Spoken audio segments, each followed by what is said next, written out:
Donc, je vous aime.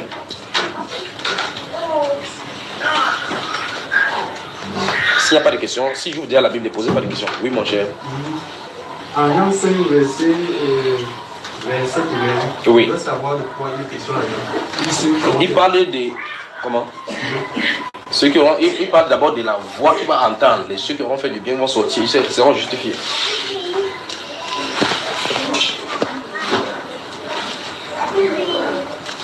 Vérifiez donc d'abord ce qu'il a dit. Vous me regardez comme ça, comme le poupée Barbie. Pas de bruit, s'il vous plaît. Pas de bruit. On ne peut pas permettre aux enfants d'aller à la cuisine alors qu'il y a des choses qui chauffent à la cuisine. Vous avez besoin de quelque chose, dites, on vous amène ça comme ça, vous n'avez pas de problème. Vous pouvez brûler un enfant là-bas. Après, on va dire qu'on avait dit que les gens qui sont dans les maisons à Ola ne sont pas sérieux. Et vous qui êtes dehors, suivez de temps en temps les motos de frères qui sont en bas. Donc, Jean chapitre 5, verset 24, 25 d'abord, il dit qu'en vérité, je vous le dis, celui qui écoute ma parole, qui croit en moi, a la vie éternelle, ne vient pas en jugement. C'est là où ça commence. Ne vient pas en jugement. Mais il est passé de la mort à la vie. Vous voyez? Puis il dit, ne vous étonnez pas de ce qu'il dit ces choses, parce que l'heure vient où les morts entendront la voix des fils de l'homme, et ceux qui seront dans le sépulcre sortiront, les uns pour la vie éternelle, et les autres pour le jugement. Or, souvenez-vous donc maintenant que le jugement n'est pas fait pour les chrétiens, parce qu'ils sont déjà jugés. Je ne sais pas si vous savez ça de la Bible. Vous suivez? Le jugement n'est pas fait pour les chrétiens parce qu'ils sont déjà jugés. On ne juge pas quelqu'un deux fois pour la même chose. Je ne sais pas si vous comprenez ce qu'il dit. Un chrétien ne passera plus en jugement parce qu'il a été déjà jugé. Le châtiment qui nous donne la paix est tombé sur lui. Le jugement qui nous donne maintenant la paix est tombé sur le Seigneur Jésus. Et c'est pas ces meurtrissures que nous sommes guéris, n'est-ce pas? Donc ça suppose donc que Dieu sur la terre, enfin, si vous êtes chrétien, si vous êtes disciple du Seigneur Jésus-Christ, il va user de ses moyens pour te corriger ici, afin que nous ne tombons pas avec les autres. C'est ce que la Bible dit, non? Donc Dieu fait cela afin que nous ne soyons pas condamnés avec le monde.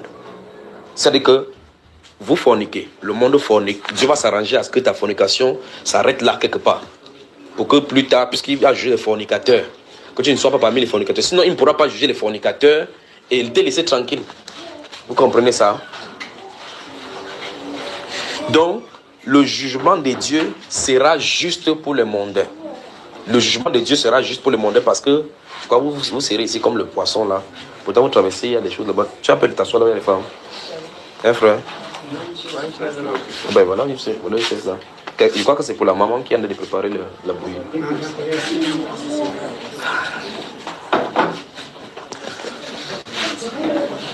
Le jugement du Seigneur sera juste.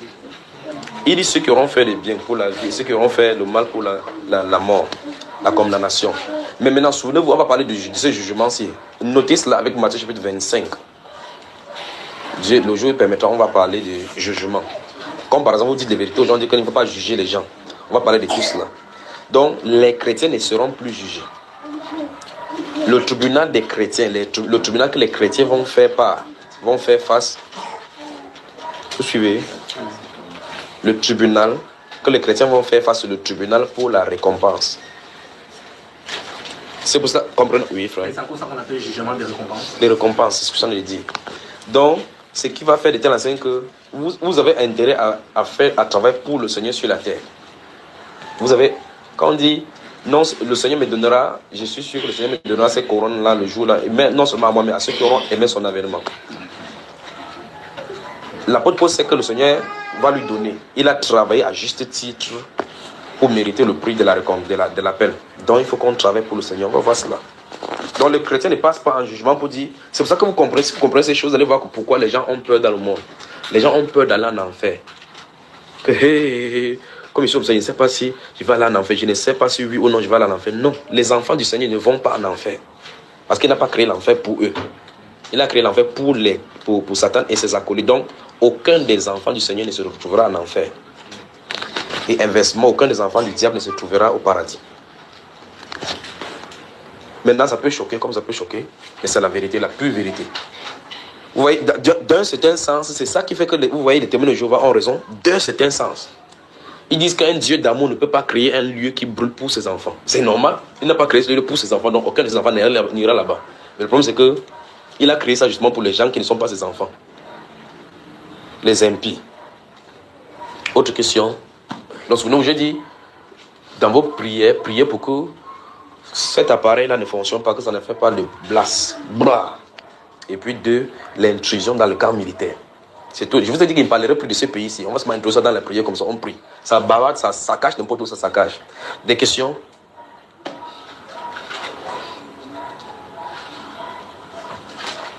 S'il n'y a pas de questions, on avance.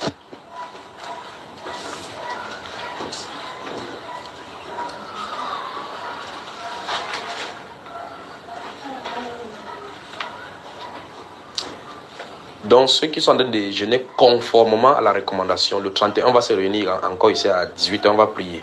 On va se